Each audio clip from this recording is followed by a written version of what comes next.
श्री स्वामी समर्थ। कैसे हो आप सब लोग? आई होप स्वस्थ और मस्त होगे। तो आइए, आज हम सुनने जा रहे हैं उत्तान पादक नाम के राजा की कहानी। मतलब की कथा है ये ध्रुव बालक की। तो उनके पिता का नाम उत्तान पादक था। तो जो ध्रुव बालक था राजा उत्तान पादक थे। उन उनका विवाह राजा उत्तान पादक का विवाह सुरुचि नामक कन्या से होता है। और बहुत वर्षों बाद भी जब उन्हें पुत्र रत्न प्राप्त नहीं होता है तब वहाँ प्रथा थी, मतलब राजाओं में प्रथा थी अनेक लग्न करने की, शादियाँ करने की। तो राजा सुनिधि नामक कन्या से विवाह करते हैं। भगवान की लीला देखिए कि सुनीति और सुरुचि दोनों ही तब गर्भवती हो जाते हैं और सुनीति को अ, ध्रुव बालक होता है और सुरुचि को भी बालक होता है।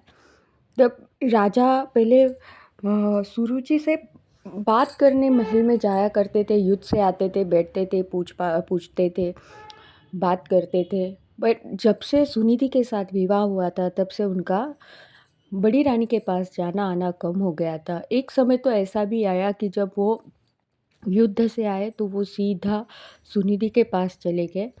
इसलिए जो सुरुचि थी उनका बेटा ध्रुव, उसको थोड़ा ये बात अटपटी लगी, इसलिए वो महाराज से मिलने उस महल में गए, उनके कक्ष में गए। जब द्वारपालों ने उनसे मना किया अंदर जाने के लिए, तब उन्होंने कहा कि अगर आप मुझे अंदर नहीं जाने दोगे तो मैं आपको शिक्षा दूँगा। तो द्वारपालों ने कहा अगर हम आपको अंदर जाने की अनुमति देते हैं तो राजा हमें दंड देंगे। तो उन्होंने कहा राजा के दंड से तो मैं आपको बचा सकता हूँ, पर मेरे दंड से आपको कौन बचाएगा। ये बात सुनकर जो द्वारपाल थे उन्होंने उनको अंदर छोड़ दिया। उसके बाद ध्रुव राजा के पास गए। अब वो पिता थे तो पिता ने ध्रुव को भी अपनी गोद में बिठा दिया। जैसे सुनिधि वहाँ पे आती, ये दृश्य देखती कि उनका बेटा ज़मीन पे बैठा हुआ है और ध्रुव महाराज की गोद में बैठा हुआ है, तो वो थोड़ी देर तो चुप रहती, पर उनका गुस्सा सातवें आसमान पर चला जाता है और उसके बाद वो तड़ाक से अंदर आती है और ध्रुव का हाथ पकड़ के उन्हें खींच के घसीट देती है, खींच के ढकेल देती है। तो इस बात का ध्रुव को बुरा लगता है। ध्रुव रोते-रोते कहता है, "छोटी माँ, आपने ऐसा क्यों किया? मैं भी तो पिताजी का बेटा हूँ, मुझे भी तो हक है बैठने का।" तो बोले, "अगर तुम्हें पिताजी के गोद में बैठना है, तो नारायण से कहो कि वो तुम्हें मेरी कोख से जन्म देंगे।" तो जब ध्रुव ऐसा सुनते हैं और वहाँ से निकल जाते, रोते-रोते अपने कक्ष में आते, माता पूछती है, सुरुचि माता पूछती, "पुत्र क्या हुआ है? क्यों रो रहे हो?" तो वो घटी हुई सारी घटना माँ को कहते। तो माता देखती है कि बेटा ध्रुव जो है वो रोना बंद ही नहीं करते। माता चल-बिचल होने के बाद कहती, अगर तुम्हें किसी की गोद में बैठना ही है तो स्वयं नारायण की गोद में बैठो।" तो उन्होंने कहा ध्रुव ने कहा कि माँ, ये तो छोटी माता ने भी कहा था, तो नारायण कहाँ मिलेंगे? तो माता कहती उसके लिए तो बहुत तप करना पड़ता है, घोर तपस्या करनी पड़ती है, व्रत करने पड़ते हैं। तो बोले ठीक है, मैं भी करूँगा। तो ध्रुव की बात सुन के माता मुस्कुरा देती और माता कहती अभी तो बहुत छोटा है, आप बड़े हो जाओगे ना तब मैं आपको वन में भेज दूँगी। पर उस समय ध्रुव कैसे-वैसे मान जाता है और माता को प्रणाम करके सो जाता है, पर उसको नींद नहीं आती। मध्य रात्रि को ध्रुव उठता है, भगवान से प्रार्थना करता है, मैं जंगल की तरफ जा रहा हूँ, मेरी माँ को शांति देना, मेरी माँ का मन विचलित ना हो इसका ध्यान रखना। और उसके बाद वो वन की तरफ निकल जाते हैं। स्वयं नारायण उनकी ये बात सुनते हैं और स्वर्ग से देखते कि इतना नन्हा बालक घने जंगल में जो भयावह है वहाँ निकल पड़ा है। इसलिए नारायण नारद मुनि को कहते हैं कि आप जाइए, बालक का क्या चाहिए देख लीजिए। इसलिए नारद मुनि पृथ्वी पर आते हैं और बालक को पूछते हैं कि ध्रुव, आप इस तरह से भ्रमण क्यों कर रहे हैं? तो ध्रुव कहते आप कौन? तो नारद मुनि कहते मैं नारद मुनि हूँ, स्वर्ग से तुम्हें घूमता हुआ देख के यहाँ पे आया हूँ। तो बोले मैं नारायण को ढूँढ रहा हूँ। माँ ने कहा है कि नारायण वन में जाने के बाद मिल जाएँगे, इसलिए मैं नारायण को ढूँढ रहा हूँ। तो बोले नारायण तो ऐसे तो नहीं मिलेंगे, वो तो क्षीर सागर में है। अब नारायण को मिलना तो इतना आसान नहीं है। वो तो मृत्यु के बाद ही मिलेंगे। तो बोले अगर मेरी मृत्यु हो गई तो माँ दुखी होगी। तो बोले इसके लिए तो आपको घोर तप करना पड़ेगा। तो बोले अच्छा ठीक है, मैं घोर तप करूँगा। तब नारद मुनि के कहने से ध्रुव ने तपश्चर्या शुरू कर दी। जैसे नारद मुनि ने कहा कि एक पैर पे खड़े हो जाओ, ध्रुव ने भी एक पैर पे खड़ा होना उचित समझा। उसके बाद ओम नमो भगवते वासुदेवाय नमः, ओम नमो भगवते वासुदेवाय नमः का जाप करने लगे। उसके बाद नारद मुनि ने कहा अन्न का त्याग कर दो और जल फलाहार लो। तो उन्होंने अन्न का भी त्याग कर दिया। उसके बाद नारद मुनि ने कहा कि अब आप जल फल का भी त्याग कर दो। उसके बाद ध्रुव ने जल और फल का भी त्याग कर दिया।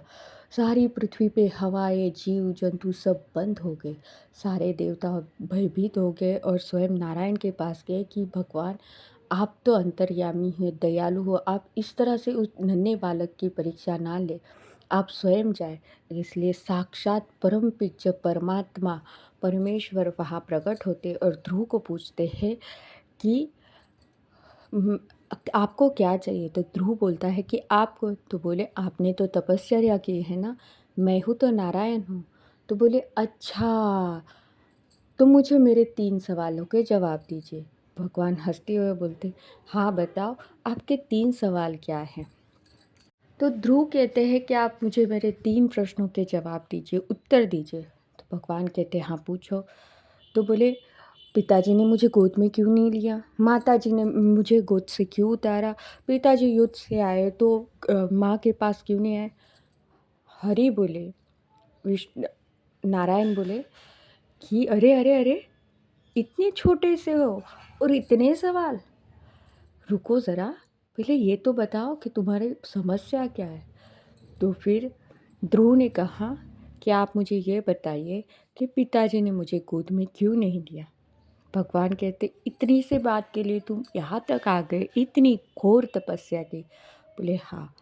तो साक्षात परमपिता परमात्मा ध्रुव के मस्तक पे हाथ रखते हैं और फिर क्या था, बस उनको सारी सृष्टि, तीनों लोक, 14 भुवन का ज्ञान हो जाता है। तब विष्णु भगवान अपना हाथ हटा के बोलते, बोलो ध्रुव पुत्र, क्या और भी कोई सवाल है? तो उसने बोला नहीं, मेरे सारे सवालों के जवाब तो आपने दे दिए हैं।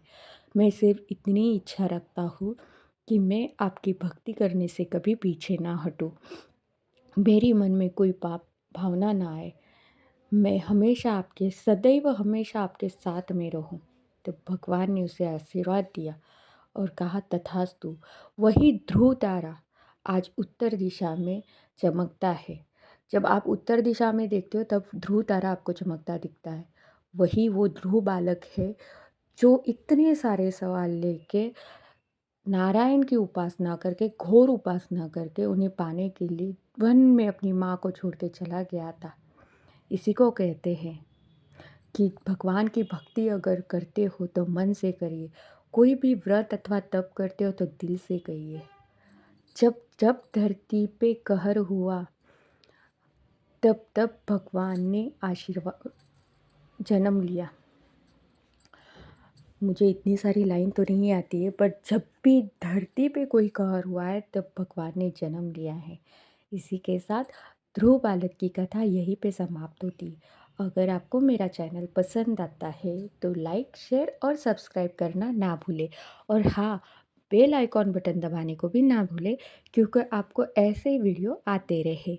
तब तक के लिए खुश रहिए, स्वस्थ रहिए, मस्त रहिए और अपने इष्ट देव की, अपने भगवान की पूजा में रमणीय रहिए। श्री स्वामी समर्थ।